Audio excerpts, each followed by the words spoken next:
once you tell them this is how many days I need to send you the first couple of candidates, I recommend that you block off a couple of time slots in your schedule for interviews and everybody else. And if you give them like a suggested timeline, you can then say, if you follow the timeline that I have given you, I can make sure that we can get a placement within X amount of days. Initiating becoming a hiring machine sequence in 3, 2, 1.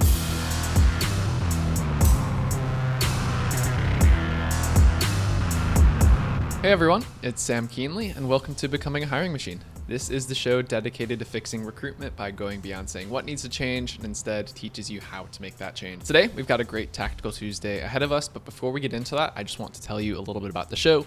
Essentially, we've got shows within the show here. Some days we have interviews with industry thought leaders and others who are shaking up the space, while other days we cover trending topics, items that recruiters are talking about or will be very soon and what those mean for them. Every Tuesday like today, drop by for a Tactical Tuesday episode where we go deep on how to do something that's going to help you drive better results in your day-to-day. Every once in a while, we open it up for Q&A. Listeners can drop in questions that they'd like to hear us take on, so send those to us at podcast@loxo.co. And occasionally you'll hear a mic drop episode from Matt where he shares something that he's been thinking about within the recruitment space and wants you to know. All right, for today's Tactical Tuesday, joined again by Vivien as always. And so the basis of the conversation is going to be, how often have you heard or asked some form of the question that's like, I reached out to 50 candidates and didn't get any screens, or I emailed 300 candidates, 250 opened it, but only 5 replied. It's great to know your numbers at that level, but can you confidently answer things like your screen to submission ratio, your submission to placement?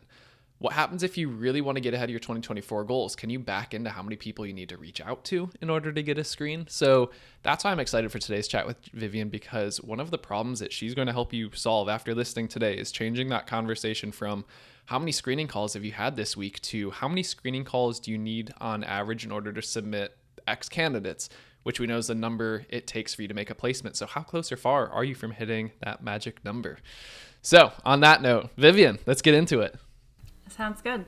Yeah, so today's conversation is mainly going to be about just the numbers of recruiting, because ultimately that's what recruiting is. It is a numbers game, but the numbers will look different for every single one of you. And even throughout your career and tenure, specialization, different economic environments, all of these numbers are going to change.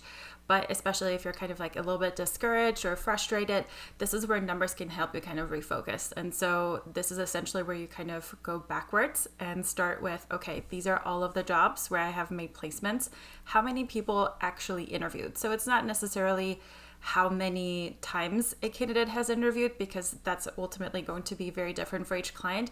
But you want to know how many candidates actually need to be interviewed by a specific client or by all of my clients on average for me to actually land a placement. And this is how you start working backwards. So once you have your magic number of how many interviews do I need to have, this is where you then kind of work one step backwards, which is how many people do I need to submit so that I can hit that magical submission number, that magical interviewing number that I know will lead to a placement. And once you know your submission or candidate presentation number, you can work one further step backwards and figure out, okay, how many candidates I actually need to screen so I can hit that magical number so that everything can fall into place like a domino. And this is where then it really doesn't matter all that much how many people you've reached out to, because ultimately sometimes you can just be in that stride, come up with like a genius outreach campaign that will find all the right people with the right qualifications, and you will screen the right amount of people on that first go, and things will just go super smoothly. And then other times you're going to need to reach out to a lot more people, like 200 people, and you're only getting 5 responses. Then obviously you need to look at your outreach campaign and things like that. But those initial numbers, don't put too much weight on them, because ultimately it's the numbers way down the line that you can control. And those are the ones that can keep going with the search, if that makes sense. Yeah, it definitely does. And that brings me to something that's actually going to be somewhat related. On the marketing side, I do this all the time where we have our blended funnel. How many leads do I need to get a customer? So similarly with recruiting, where it's like you need to know your numbers. One of the variables that you talked about a little bit is like your seniority. How long have you been in the game? You're going to get more efficient as time goes on. But something else I would say is it's good to know that blended number, but be able to have the other variables that you should look at. So You could do it by the source. So it's like if you're going and looking at people who've inbound applied only and like how many you're going to get to screen, that's probably going to be a pretty low number compared to like sourcing from your own CRM. If you're going to an external sourcing tool or others, or if you're getting referrals. So those are some ones that I would definitely look into, because you're going to see different numbers there. And if you blend those all together, it's good to know on average. But again, you're going to see some variation there. And then I'll also look at your things you'd say, like different industries, different job title functions, like they're going to be wildly different in that level. So I'd say like, it's great. Definitely know your blended one, but start to go deep on all these other ones. And that's going to help you get more efficient next year in general too. Definitely. And when you kind of hone down a little bit more into the source, like you mentioned, like, is it more outbound? Is it more from my internal CRM? This is also where over time you'll start seeing a trend of where are your actual strengths. Because if majority of your candidates are starting to come from your internal CRM, this means your personal brand and what it is that you're doing to retain those relationships. That's your winning strategy. So this is also where you can kind of start figuring out, what is my winning strategy? Where am I really good as a recruiter? What do I need to focus on and capitalize on? This is going to change industry to industry, job to job, client to client, and things like that. But there's going to be trends. There's going to be something that you can determine from those numbers when you kind of look at them in the segmented way, and you can start figuring out what is your strength as a recruiter, and you can start going a little bit more all in on that. Because if, for example, you're getting a lot of really good people through applications and those are actually good quality applicants, that means you're doing something right with specifically applications and kind of pitching the job to the right people. So there's something there that you have, and you can continue capitalizing on that. And then by that, you can also start justifying like advertising budget for job openings that you're posting on different job boards. But if your strength is more from internal candidates and CRM, maybe don't even bother kind of wasting as much time on posting to jobs or even trying to source and reach out to strangers you have never talked to.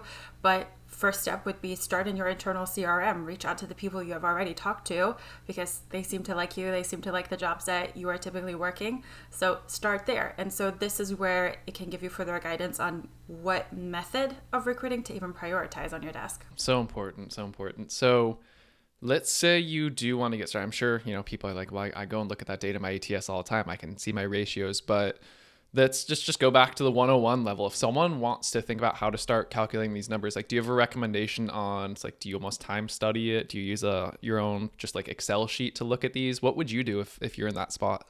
So this is something where I would go into an Excel spreadsheet and kind of start seeing these numbers. And I would also add in when that rec opened, when I have sent my first candidates over, and when the offer was accepted and the actual start date of the candidate.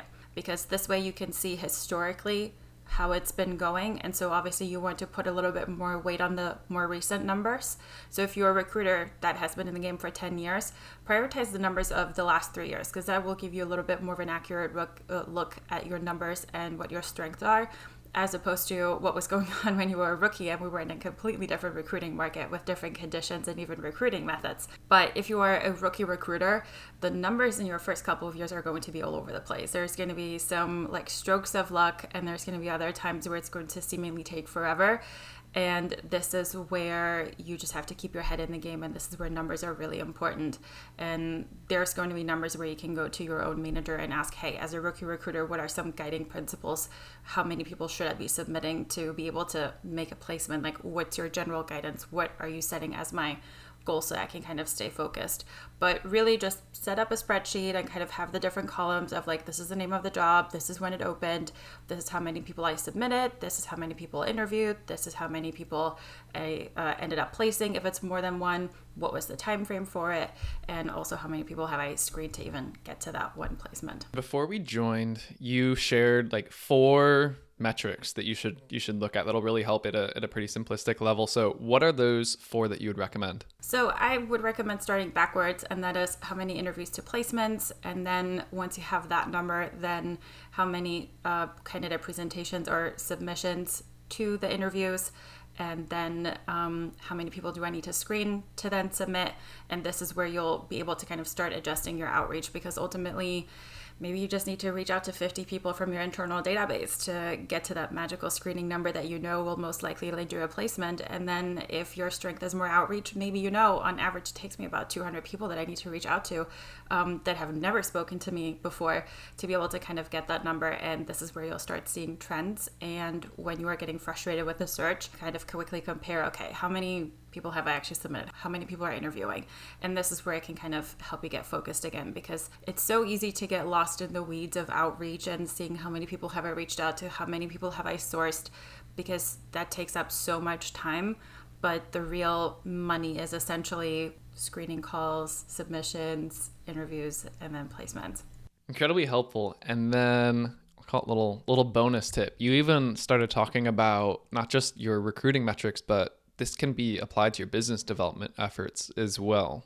So you want to share a little bit about what you were thinking there? So obviously, when hiring managers are ready to actually go to a recruitment agency to ask for help to find someone, they're most likely in a time crunch. They need someone very urgently. So if you can kind of lead with that and do business development and say, you know what, in this particular industry, our top recruiter that I absolutely want you to work with, if that's not you or if it is you, you can say, listen, from the time that I get the job description and I officially get the open rec to the day that you actually start getting candidates from me, it takes me X many days, right? So if you can give them a specific number of, this is the day when I send you the job description, and then X many days later, I'm starting to see really great candidates trickle into my inbox, that's a problem that you're solving, right? Because then you're taking that ambiguity out. And this is what they ultimately want, because the number one thing that people are always asking when they're starting to work with a recruiter is, how long do you think that search is going to take? I don't know, but what I do know is I can find a couple of candidates that you can review that I think are going to be pretty solid based on the information that you have told me about this job. I can send those over to you in 10 days or 3 days, however many days it is. And that's a starting point, because as soon as you submit it, the ball is actually in the hiring manager's court, right? And so this is where you can say, it takes me 7 business days to send you over 3 really great candidates. After I submit them, it is up to you to schedule interviews with them either within the next 3 days, or it's going to take you a couple of weeks. Is it going to take you 5 rounds of interviews spread over a month, or can we get this done within a week? And then how quickly can you actually send them an offer? Because those are typically the things that are out of your control.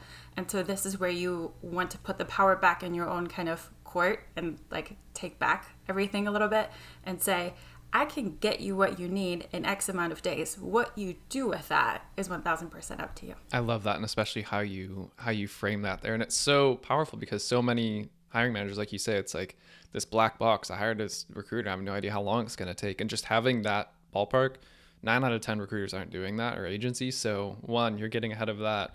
And 2, especially if you are in your own, if you're staying in that same kind of niche or what you've been working, that number shouldn't fluctuate too much. And that's, again, something out of your control happens, but you'll be within that range. That's going to build more trust with them. And then they're going to, want to champion you, refer you moving forward, or use you again for repeat jobs. They know exactly what to expect. So that's such a good use case that I don't think enough people think about. Like, that is absolutely a phenomenal almost case study point for yourself on the results that they can see. Yeah. And the cool thing about that is also that once you tell them, this is how many days I need to send you the first couple of candidates, I recommend that you block off a couple of time slots in your schedule for interviews and everybody else. And if you give them like a suggested timeline, you can then say, if you follow the timeline that I have given you, I can make sure that we can get a placement within X amount of days, because by then you will know the average, right? And so this is where you want to have really good relationships and honest conversations up front, because that way you're setting expectations and you're also giving them a time frame of how to actually be really successful with you in this. Because the biggest issue a lot of times in recruiting is ambiguity, not getting feedback. Or if you do get feedback, it's, I'm just going to pass on this one. It's like, I don't know what that means. I don't know how to adjust my search for that. And so this is where you really want to be as clear as possible and kind of almost do some hand holding and provide some structure, because ambiguity is what starts causing issues. But if you give them a clear outline and structure and say, if you follow this, we're going to get some really good results. If you stray from this, I can make no guarantees for you. I love it. Limited ambiguity, give them that playbook. Like, this is going to happen. just follow this, check the box. Like you could almost give them like a project management tool. It's like, you're going to expect this within, this week you should start getting some people from me. This week you should be doing your interviews and map it out for them. So this is awesome.